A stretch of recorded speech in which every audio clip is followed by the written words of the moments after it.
వాసవి కథ వినరండి, పార్వతీదేవి ఇలలో చేరిన పుణ్య కథను వినరండి. వాసవి కథ వినరండి, పార్వతీదేవి ఇలలో చేరిన పుణ్య కథను వినరండి. యాగఫలమున శ్రీ కుసుమాంబకు వాసవి మాత జన్మించేను. యాగఫలమున శ్రీ కుసుమాంబకు వాసవి మాత జన్మించేను.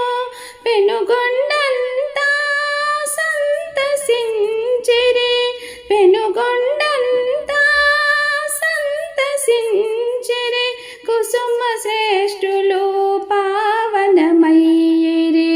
వాసవి కథ